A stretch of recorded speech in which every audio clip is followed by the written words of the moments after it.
నమస్కారం అండి. నా పేరు డాక్టర్ రోహన్ రెడ్డి. నేను కిమ్స్ సన్షైన్ హాస్పిటల్లో గ్యాస్ట్రెంట్రాలజిస్ట్ మరియు హెపటాలజిస్ట్ లా పనిచేస్తున్నాను. గట్ హెల్త్ అనేది చాలా ఇంపార్టెంట్ థింగ్ అండి. ఏమవుతుంది అని అంటే మన తినే ఆహారం అంతా మనకి పేగులలో అరగడం అనేది జరుగుతూ ఉంటుంది. ఈ అరగడానికి ముఖ్యంగా మన గ్యాస్ట్రిక్ ఎంజైమ్స్తో పాటు కొన్ని డైజెస్టివ్ ఎంజైమ్స్తో పాటు గట్ బ్యాక్టీరియా అనేది కూడా చాలా హెల్ప్ చేస్తూ ఉంటుంది.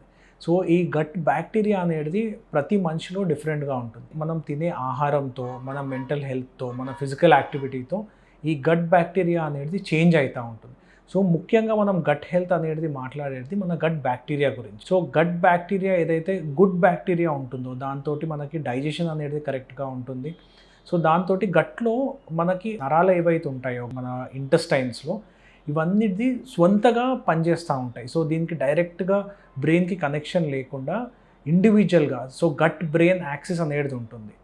దీంతో పాటు పనిచేయడం జరుగుతుంది. అందుకోసం మన గట్ బ్యాక్టీరియా అనేది మన ఓవరాల్ వెల్బీయింగ్ అండ్ ఓవరాల్ హెల్త్ని ముఖ్యంగా మార్చడం అనేది జరుగుతూ ఉంటుంది. అందుకోసం మనం గట్ హెల్త్ అనేది చాలా ఇంపార్టెంట్. మీరు తీసుకునే అదే మందులు, అదే నాణ్యమైన మందులు మెడ్ ప్లస్ బ్రాండ్స్ పై సగం ధరకే.